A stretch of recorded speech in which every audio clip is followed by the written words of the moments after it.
Halo adik-adik, selamat pagi. Hari ini Losu Susan ditemani oleh teman-teman kalian yaitu Fani dan juga Imi. hari ini kita akan beribadah bersama sambil menyanyikan puji-pujian. Tapi sebelumnya yuk kita berdoa terlebih dahulu. Allah Bapa kami di dalam surga, kami mengucap syukur untuk hari ini Tuhan adakan buat kami. Terima kasih untuk kesehatan yang sudah Tuhan berikan buat kami.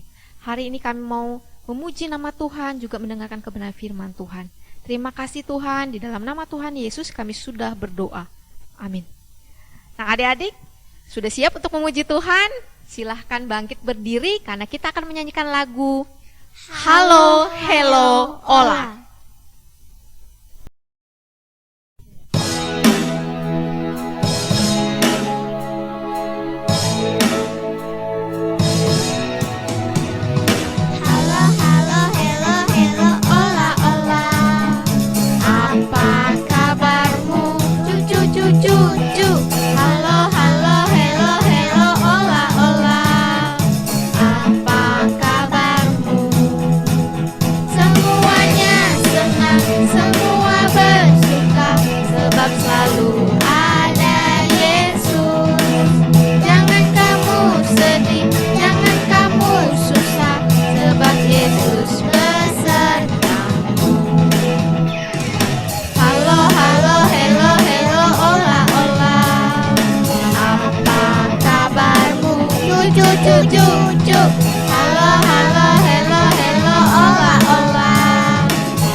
Nah adik-adik, sebelum kita mendengarkan firman Tuhan, kita akan memberikan persembahan sambil menyanyikan lagu Yesusku luar biasa.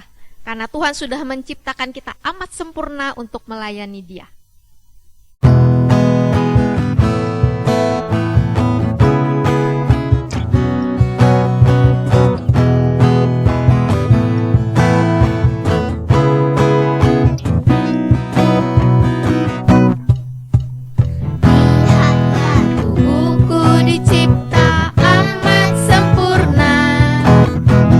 Otakku berpikir hasilkan sebuah karya.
Shalom adik-adik yang terkasih dalam Tuhan Yesus Kristus.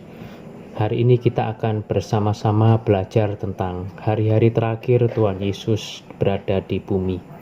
Kemana Tuhan Yesus pergi dan apa yang terjadi selama minggu terakhir sebelum dia disalib.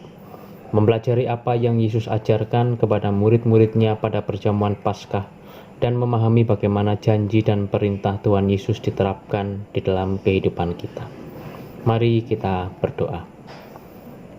Tuhan Yesus, kami mengucap syukur kepadamu kalau pada hari ini kami boleh kembali belajar mengenal Tuhan Yesus, terutama pada hari-hari terakhir Engkau berada bersama murid-murid-Mu. Tuhan kiranya memberkati dan menyertai setiap kami anak-anak-Mu yang melihat dan mendengar akan firman Tuhan pada hari ini, supaya kami semua dapat belajar dan memahami janji dan perintah Tuhan yang sudah Engkau ajarkan kepada kami sehingga kami mengenal Tuhan di dalam hidup kami. Terima kasih Tuhan Yesus, berkati anak-anak-Mu. Tuhan sertai pelajaran pada hari ini. Dalam nama Tuhan Yesus kami berdoa. Amin. Adik-adik pasti telah berkali-kali mempelajari tentang penyaliban dan kebangkitan Tuhan Yesus. Hari ini kita akan menempatkan semua peristiwa yang menuntun pada kematian Tuhan Yesus. Ketika telah tiba waktunya bagi Tuhan Yesus untuk menyelesaikan misinya di bumi ini dan kembali ke sorga, Dia membuat persiapan khusus. Tuhan Yesus sengaja memulai perjalanannya menuju Yerusalem untuk mati demi menyelamatkan umatnya. Tuhan Yesus terus mengajar dalam perumpamaan-perumpamaan dan melakukan banyak mujizat dalam perjalanannya menuju Yerusalem. Tuhan Yesus menghabiskan sebagian masa hidupnya di Galilea. Sebagian orang di sana percaya kepadanya ketika mereka mendengar Dia mengajar dan melihat mukjizat penyembuhannya. Tetapi para pemimpin agama menolak Dia. Tuhan Yesus melanjutkan pelayanannya di Galilea dan di perkampungan Yudea. Pada suatu kali Tuhan Yesus mengajak Petrus, Yohanes, dan Yakobus naik ke atas gunung dan berdoa. Di sana Tuhan Yesus mengalami transfigurasi dengan cahaya yang berkilau, menunjukkan kemuliaannya. Dan Musa serta Elia muncul bersama dengan Tuhan Yesus. Segera setelah itu, Yesus memulai perjalanannya yang lain. Ketika Tuhan Yesus dan para murid berjalan menuju Yerusalem, Tuhan Yesus terus mengajar melalui perumpamaan-perumpamaan dan membuat banyak mujizat. 3 mujizat yang familiar atau yang kita kenal terjadi pada perjalanan terakhirnya menuju Yerusalem. Mujizat tersebut ialah penyembuhan Bartimeus yang buta. Yang kedua, pemanggilan Sakeus, sang pemungut cukai. Dan yang ketiga adalah pembangkitan Lazarus dari kematian.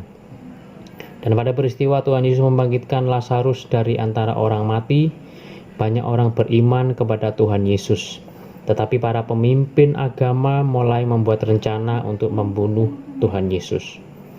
Berikut adalah hari-hari terakhir Tuhan Yesus berada di bumi. Pada hari pertama atau hari Jumat, Tuhan Yesus tiba di Betania. 6 hari sebelum Paskah, Tuhan Yesus datang ke Betania, tempat tinggal Lazarus. Di situ diadakan perjamuan makan. Saat itu Maria, saudara Lazarus, dan Marta meminyaki kaki Tuhan Yesus dengan minyak yang mahal. Dan Tuhan Yesus menghubungkan hal ini sebagai persiapan bagi kematian dan penguburannya. Sejumlah orang banyak datang ke Betania untuk melihat Tuhan Yesus dan juga untuk melihat Lazarus.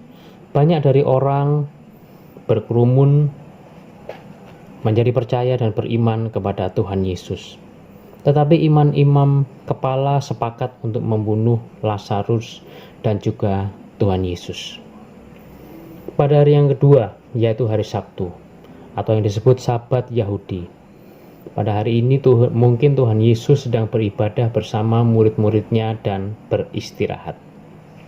Pada hari ketiga, yaitu hari Minggu, Tuhan Yesus dielulukan saat memasuki Yerusalem. Ketika orang-orang melihat Tuhan Yesus menunggangi keledai muda itu, mereka memahami secara sebagian bahwa dia sedang menyatakan dia adalah Mesias. Mereka menyambut dia sebagai Mesias dan Raja, keturunan Raja Yahudi. Pada hari yang keempat, yaitu hari Senin, Tuhan Yesus menyucikan bait Allah. Lalu Tuhan Yesus masuk ke bait Allah mengusir para penukar uang dan orang-orang yang berjualan di bait Allah. Tuhan Yesus berkata, "Bukankah ada tertulis, rumahku akan disebut rumah doa bagi segala bangsa. Tetapi kamu ini telah menjadikannya sarang penyamun." Imam-imam kepala dan ahli-ahli Taurat mencari cara untuk membunuh Tuhan Yesus karena mereka takut kepadanya. Pada hari yang kelima, yaitu hari Selasa, Tuhan Yesus mengajar dalam perumpamaan.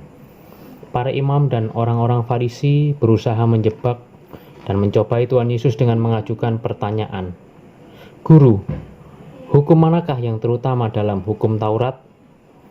Tuhan Yesus kemudian mengutip dalam Perjanjian Lama, yaitu di Ulangan pasal yang ke-6 ayat yang ke-5. "Kasihilah Tuhan Allahmu dengan segenap hatimu dan dengan segenap jiwamu dan dengan segenap akal budimu dan dengan segenap kekuatanmu." Dan hukum yang kedua ialah kasihilah sesamamu manusia seperti dirimu sendiri. Demikianlah Tuhan Yesus menjawab pertanyaan-pertanyaan dan mengajar dalam perumpamaan. Pada hari yang ke-6 atau hari Rabu, hari ini tidak disebutkan secara spesifik dalam Alkitab atau Injil. Lukas menyatakan bahwa Tuhan Yesus mengajar setiap hari. Jadi kemungkinan Yesus sedang mengajar pada hari ini. Yang terakhir adalah hari yang ke-7 atau hari Kamis, yang disebut Paskah atau perjamuan terakhir. Hari raya roti tidak beragi yang disebut Paskah sudah dekat. Tuhan Yesus menyuruh Petrus dan Yohanes mempersiapkan perjamuan Paskah. Yesus memberitahu murid-muridnya banyak hal pada malam itu. Sebuah pernyataan yang sangat menggelisahkan adalah bahwa salah satu dari mereka akan mengkhianati dia. Hanya Yesus dan Yudas yang mengetahui siapakah orang itu. Yudas kemudian meninggalkan perjamuan dan pergi menemui musuh-musuh Yesus. Yudas telah bertemu dengan mereka sebelumnya dan setuju untuk memimpin mereka kepada Yesus ketika tidak ada banyak orang di sekitarnya. Pada perjamuan Paskah, Yesus mengadakan sakramen perjamuan Tuhan dan memberitahu para muridnya untuk merayakan sakramen ini sampai dia datang kembali. Perjamuan Tuhan atau perjamuan kudus mengingatkan kita akan kematian Tuhan Yesus bagi dosa-dosa kita. Dan melalui sakramen ini, Roh Kudus menguatkan kita secara rohani. Tuhan Yesus mengetahui bahwa para muridnya akan bersedih hati ketika dia meninggalkan mereka. Maka dia menghibur mereka dan berjanji akan menyediakan apa saja yang mereka perlukan setelah dia kembali ke surga. Dia juga memberitahu bagaimana mereka harus hidup sebagai umat Allah di dunia. Setelah Yesus menyelesaikan kata-kata terakhir ini kepada para muridnya di ruangan atas, mereka menyanyikan pujian bersama-sama dan pergi menuju Taman Getsemani. Di sana Yesus berdoa dalam kesusahan yang amat sangat, mengetahui penderitaan yang akan segera dia jalani. Demikian hari-hari terakhir Tuhan Yesus berada di bumi. Kita belajar untuk mencari tahu kemana Tuhan Yesus pergi dan apa yang terjadi selama minggu terakhir sebelum dia disalibkan. Kita juga mempelajari apa yang Yesus ajarkan kepada para muridnya pada perjamuan Paskah. Dan kita memahami bagaimana janji-janji dan perintah Tuhan Yesus dapat diterapkan di dalam kehidupan kita. Kata-kata terakhir Tuhan Yesus kepada para murid, Yesus berjanji untuk memelihara para muridnya dan mengajar mereka bagaimana untuk hidup bagi Dia. Dan janji-janji dan perintah Tuhan Yesus adalah bagi semua orang percaya kepada Tuhan Yesus sebagai juru selamat mereka. Amin. Demikianlah firman Tuhan, kiranya memberikan kekuatan kita untuk terus belajar bagaimana mengenal Tuhan, bagaimana kita mencoba melihat seminggu sebelum Tuhan Yesus disalibkan. Dan kiranya Tuhan Yesus memberkati setiap kita yang mau belajar untuk mengasihi Dia dan memiliki hubungan pribadi dengan Tuhan Yesus. Mari kita berdoa. Tuhan Yesus, kami sangat bersyukur kepadamu yang terus mengajarkan kepada kami, mengenalkan bagaimana Engkau memiliki sikap yang bisa kami teladani di dalam hidup kami. Kiranya Tuhan menolong setiap anak-anak-Mu yang mau belajar akan firman Tuhan. Tuhan berkati mereka dalam sekolah mereka, dalam keluarga, bersama dengan saudara-saudara mereka dan orang tua. Tuhan menyertai mereka.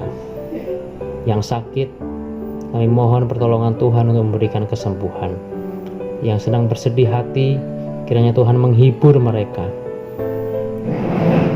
Dan biarlah kasih karunia Tuhan Yesus Kristus akan menolong anak-anak-Mu ini hari demi hari terus belajar untuk mengenal Tuhan. Di dalam nama Tuhan Yesus Kristus kami berdoa. Amin. Terima kasih. Sampai ketemu lagi. Tuhan Yesus memberkati. Amin.